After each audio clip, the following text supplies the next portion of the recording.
Thank you, President Buchanan, and thank you all for being here, and thank you all for your support for the research and extension activities in the Basin, Fremont County. This station really does serve the entire state of Wyoming in the crops and especially the irrigation.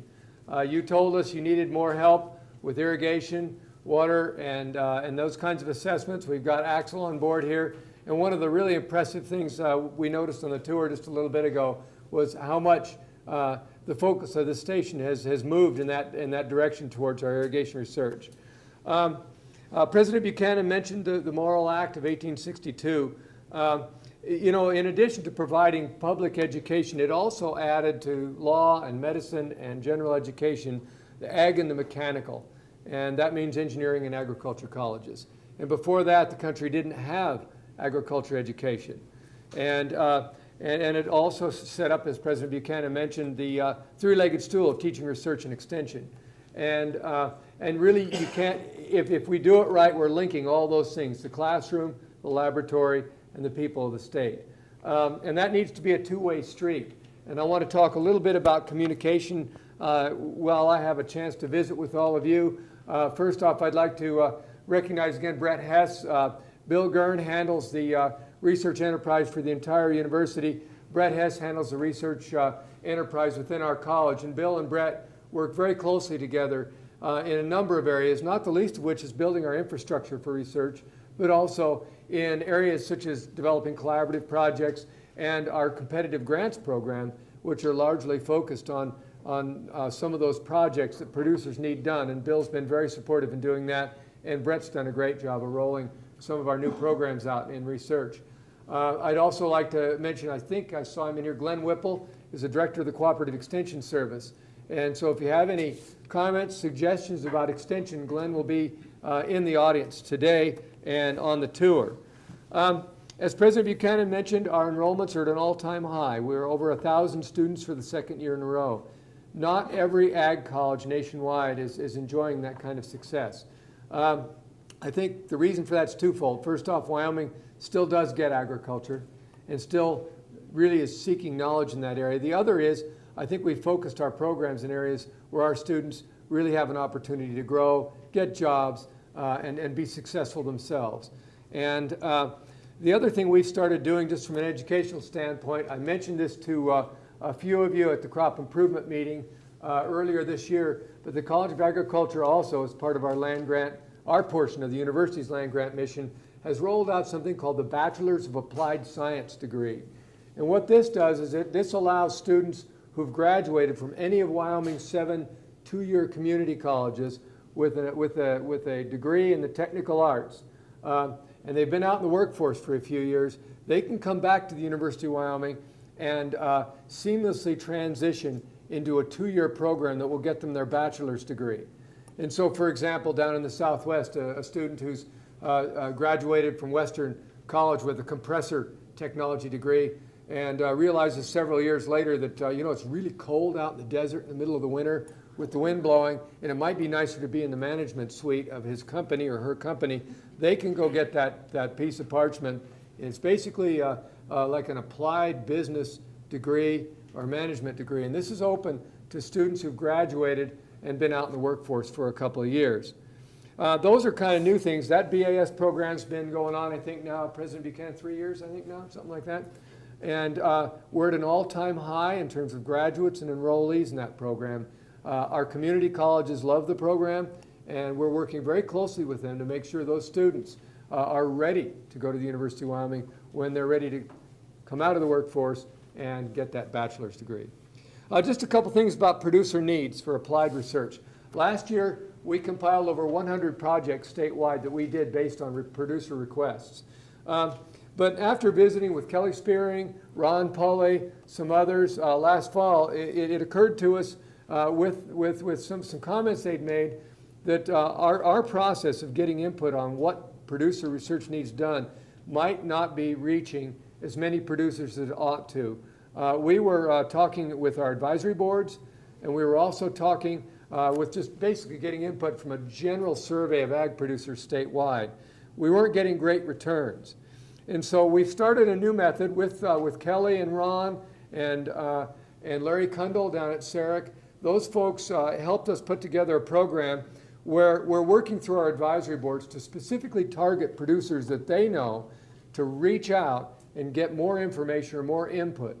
And Gary Moss, the Associate Director of the Experiment Station here today, has worked very hard. Gary, raise your hand because you're the guy I'm going to point them to in a minute.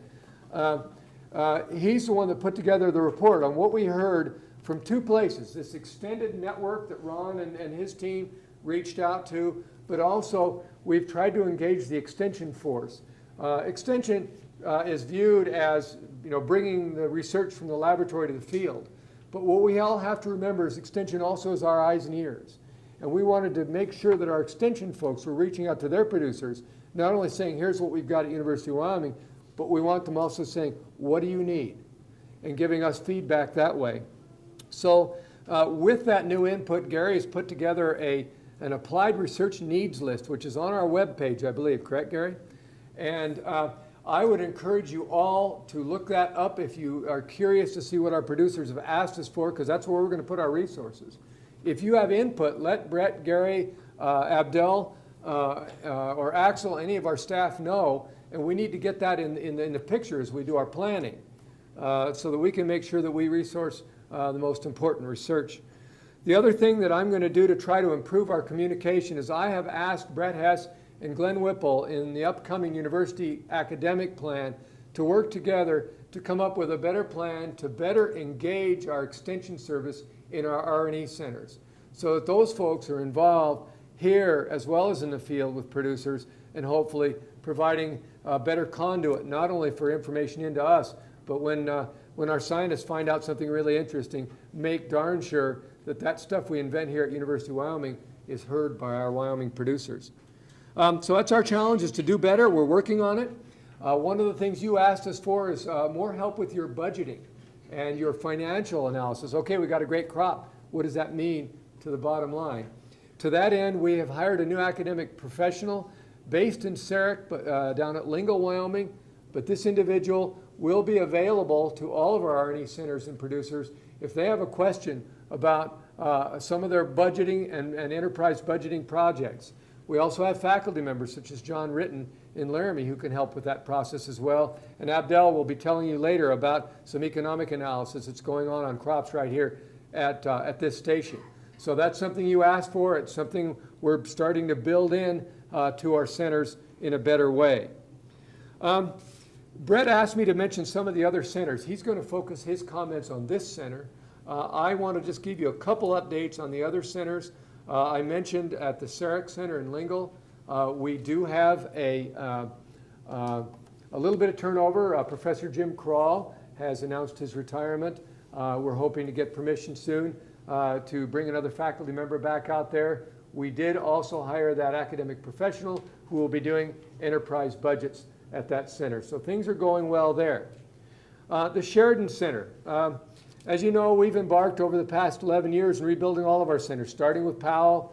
Then we combined Archer and Torrington into Lingle into a nice new center. We haven't fixed the shed at Wyarno and Sheridan yet. And some of you may know, but the legislature very generously supported University of Wyoming's request and our producer requests to upgrade that center. We will be purchasing and remodeling the Watt Agriculture Building on the Sheridan College campus, and the Whitney Foundation has agreed to let the University of Wyoming have the Adams Ranch, which is an irrigated ranch immediately south of Sheridan College for our research and extension centers. Now we are going to combine all of our operations in Sheridan in that center. Research and extension, we'll also, the R&E Center, we will also have our extension service moving out there. Hopefully that will help better communicate with our public. And we will also have the University of Wyoming's credit-bearing outreach programs there. So Vice President Maggie Murdoch's operation will be in that same center. So it'll be kind of a one-stop shop for UW. We'll also have the business tech stuff that Dr. Gurn runs will be in that facility. So it'll be like a mini UW hub right there next to Sheridan College. And hopefully we'll be able to do better things at that center. We do have our challenges. We've been trying to rebuild our centers. The last center is in Laramie. We've got some aging facilities there. I've been working with Provost Myron Allen and Dr. Gurn to address some of those issues. That will be our next target as we start to build or rebuild our system of centers. And we'll be very proud of our centers as we go forward. The other thing, you all are aware of the federal and state budget situations. Rest assured, President Buchanan, at the state level and at the federal level, I'm working very hard to make sure we keep our extension research funds flowing into our centers so that we can do the work that you all ask of us. And with that, I'm going to turn it over to Abdul at this point. Thank you all for being here. Enjoy your tour. And I'd also like to personally thank President Buchanan.